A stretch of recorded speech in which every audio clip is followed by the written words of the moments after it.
So when I began to think about funny stories of me as pastor, first of all, there was a lot of funny stories because I was not a very good pastor, so most of them were funny because I made so many mistakes. But I have a real clear memory of my first funeral.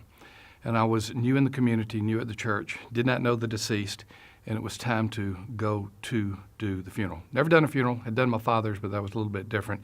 Never done a funeral as a pastor. And so I walk in to the funeral home where the service is going to be.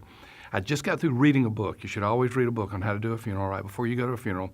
And it says, talk to the funeral home directors about any common customs that might be present in that community. I said, okay, I'm going to do that. So I walked in, they said, I'm the new pastor, and they kind of had a smirk on my face. Yeah, well, we'll see what you're going to do. And I asked that question. I said, all right, guys, I was trying to be really cool. Are there any customs that I need to know about in this community when you do a funeral, especially since I didn't know the deceased? And one of them said, yes, there is.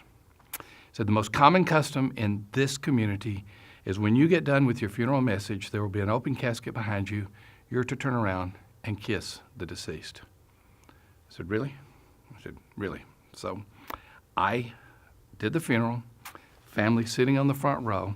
They were expecting me to come and say something to them after I did my message, but instead, I turned around, bent over, kissed Martha, and turned around and faced those family members, and they were totally, and probably not the best word for a funeral, they were mortified. They were absolutely mortified. And I'm looking behind everybody else, and I see 3 rotund funeral directors laughing and holding their guts like this, loving every minute of it. That's one of many stories, but I did a lot of dumb things as a pastor.